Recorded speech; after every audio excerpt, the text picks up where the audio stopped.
opportunity. I've been listening to a lot of great speakers this morning, and part of me was kind of thinking, they've already mentioned a lot of the really great insights that I wanted to tell you guys.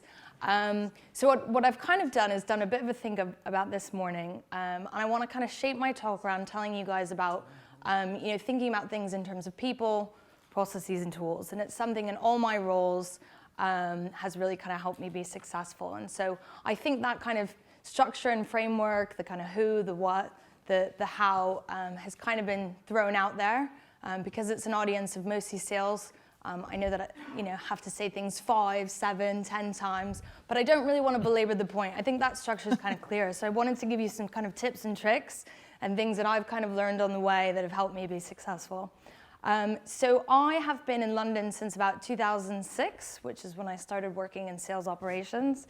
It was the business trip that never ended. I was working for Accenture at the time, really driving business change through technology.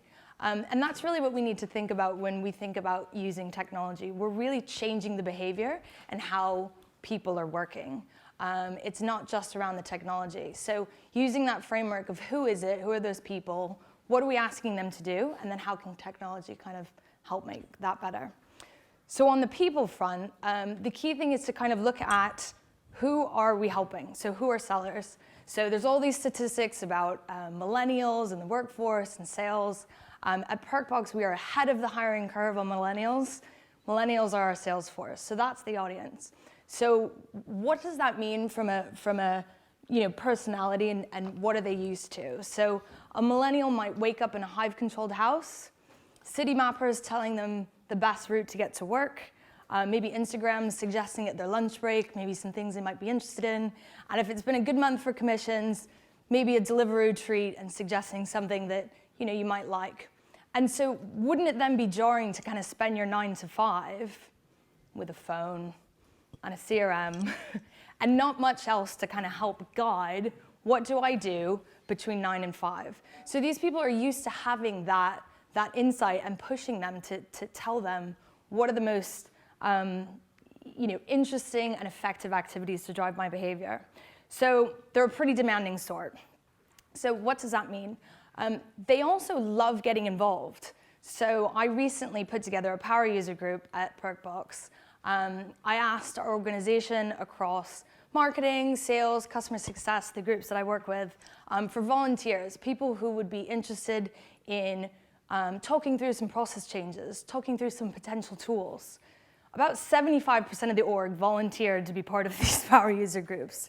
I can't have 75% be part of the power users, but I guess the point is they really like to be involved. So make sure that you're kind of involving them and looking at that.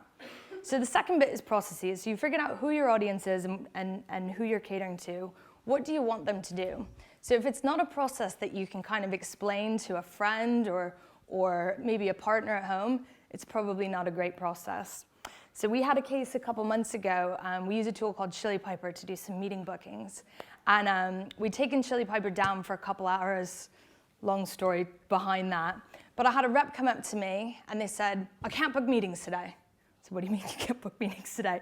Do you have a phone? Yes, I have a phone. Do you have a calendar? Yes, I have a calendar. Great, sounds like you can book meetings. And I think the story was there. They were so embedded in kind of, I need this tech to do this process, that now all of a sudden you've taken it away for a few hours and I don't actually remember the basics of what I'm doing. So working to kind of build what is that process that you want to kind of embed in technology. So the last bit is kind of tools, although I think the last two kind of can become a bit circular. So Marie mentioned, I think it's 58% in the UK have already made up their buying decision. What a shame. Because I get most of my ideas of how to evolve my business or businesses that I'm consulting with from things that are out there. I get a huge amount from kind of talking to this hallway here of tools and vendors, whether it's events like this or Dreamforce Fest, whatever it is. I actually spend most of my time talking with vendors because they've built tools that have developed best processes to fix a problem. And so I like to kind of talk to them. Here's what we're doing. What do you guys see people aren't doing? It's kind of free consulting. So if you think that you have a process that you want to embed, I'd say battle test that. And you might learn something along the way of what tools are out there. And you might actually think, well, these people have kind of built this, and this is best practice. Maybe we should think about doing that. And the other kind of tip on tools is that you really don't want to kind of buy a Ferrari if you need a bike. Or the example that we saw earlier with the guitars would be kind of a shame if you didn't know how to play. So some of those conversations with vendors and how people are working can actually lead you to start having that organizational change in your business. So putting in a new tool will not change how people work. But if you know there's a direction of travel, you can start talking about roles and how you want people to work.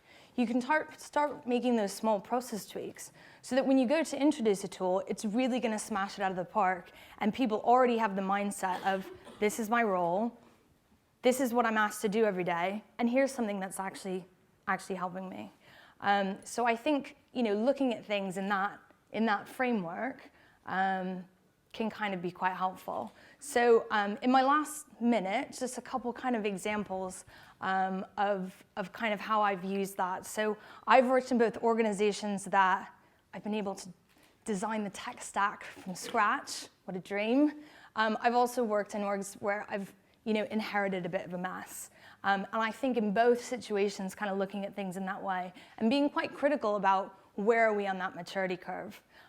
So I think the example of Exactly. So the worst thing that you could do is, so Exactly does sales performance management, and especially around incentive compensation.